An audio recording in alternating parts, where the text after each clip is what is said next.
দেশের পরিস্থিতিটা ঠিক হয়ে গিয়েছে। আলহামদুলিল্লাহ, আলহামদুলিল্লাহ, আলহামদুলিল্লাহ। সবাই তো দোয়া করেছেন, আমিও দোয়া করেছি। এখন তো পরিস্থিতিটা অনেকটাই ভালো। তো ভালোই লাগছে একদিক দিয়ে। তবে যখন ওগুলো মনে হয় তখন কিন্তু অনেকটাই খারাপ লাগে। আসসালামু আলাইকুম, সবাই কেমন আছেন? আশা করি সবাই ভালো আছেন।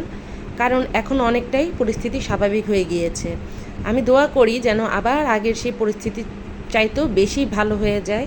কারণ যারা চলে গেছে তারা তো আসবে না, কিন্তু যারা এখন উদ্যোগ নিয়েছে, এই যে স্টুডেন্টগুলো যারা উদ্যোগ নিয়েছে, অনেক কিছু করছে দেশের জন্য, দেশের ভালোর জন্য, তাদেরকে আমাদের সবার সাপোর্ট করা উচিত।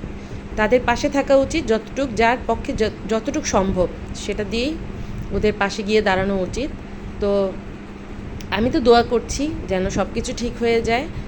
আর বাচ্চারা যা করছে এটা আসলেই মানে কি বলবো, বলার ভাষা নেই।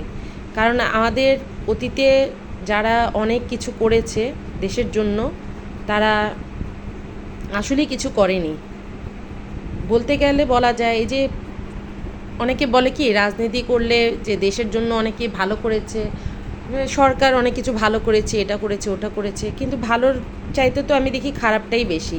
এই যে কত মানুষের প্রাণ গেল, সরকার যদি একটা ডিসিশন নিত, বাচ্চাদের কোঠার যে মানে ওরা যে চিন্তাভাবনা করেছে, যে প্রস্তাবটা রেখেছিল, সেটা যদি একটু মেনে নিত, তাহলেই কিন্তু এত কিছু হতো না।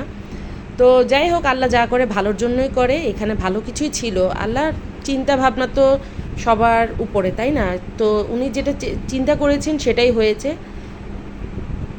এখন সবার একটাই দোয়া, একটাই চাওয়া যেন সামনের দিনগুলো আরও বেশি ভালো হয়ে যায়। আমাদের স্টুডেন্টদের জন্য অনেক বেশি দোয়া রইল, কারণ আমারও সন্তান আছে।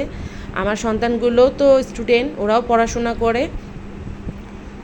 তো যারা চলে গেছে তাদের আত্মার মাগফিরাত কামনা করি, শান্তি কামনা করি, আর দোয়া করি যে আল্লাহ ওদের সবাইকে যেন শহীদি মৃত্যুটাই দেয়, আর জান্নাতের সবচাইতে উঁচু স্থানে যেন ওদেরকে পৌঁছিয়ে দেয়। এটাই শুধু মা হিসাবে দোয়া করি।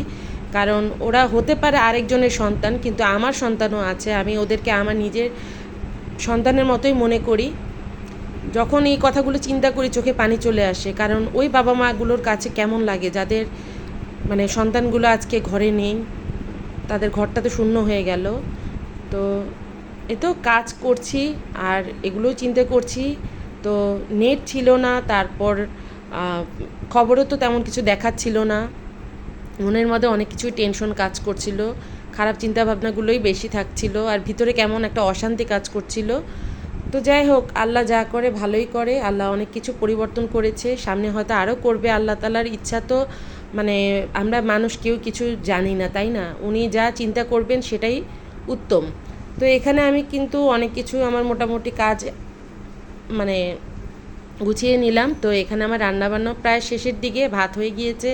সকালে নাস্তাটা করে খেয়ে নিলাম, চা খেয়ে তারপরে তো ভাত চড়িয়ে দিলাম চুলা। তারপরে একদিক দিয়ে রান্না শেষ করে আমার এখান দিয়ে রান্নার ঘরটা একটু ক্লিন করার কাজ চলছিল। আমি মানে একদিক দিয়ে রান্না শেষ করি, একদিক দিয়ে আমার সেই মুছার কাজগুলো গুছিয়ে করে ফেলি। যদিও অনেক দিন হয়ে গেছে রান্নাঘরটা ডিপ ক্লিন করা হচ্ছে না, একটু অসুস্থ ফিল করছি, তারপর মন মানসিকতাও ভালো না। তো এই তো একটু একটু করে আর কি যতটুকু পারি করি, হাতের যতটুকু কাজ উঠে রান্না করি, খাওয়া দাওয়া। কারণ আমি একা ছাড়াও তো আমার আরও 3টা মানুষ আমার সাথে আছে, ওদের চিন্তা করতে হবে। তো এভাবে তো আর চলবে না। আর নামাজ পড়ে আল্লাহর কাছে সব সময় দেশের জন্য আর এই বাচ্চাগুলোর জন্য দোয়া করি। আপনারা সবাই দোয়া করবেন। আমার ভিডিওগুলো ভালো লাগলে অবশ্যই সাবস্ক্রাইব করে দিবেন, পাশে থাকবেন, সুন্দর সুন্দর কমেন্টস করবেন, এটাই আপনাদের কাছে দোয়া করি। তো ভালো থাকবেন সবাই। আর এই তো ভিডিওগুলো তো দিচ্ছি না এই করছি আর কি, কিছু ভিডিও জমে গিয়েছে। আর অ্যাকচুয়ালি ভালোও লাগে না এখন, অনেক কিছু কেন যেন দেশের কথা চিন্তা করলে ভালো লাগে না। তারপরও যেহেতু প্রতিদিনের রুটিনের কাজ, এগুলো তো করতেই হবে। আর এখান দিয়েই তো ঘর গুছিয়ে নিলাম, সব কিছু কাজ শেষ আমার। এই তো এখন গোসল করে নামাজ পড়ে নিব। তো সবাই ভালো থাকবেন।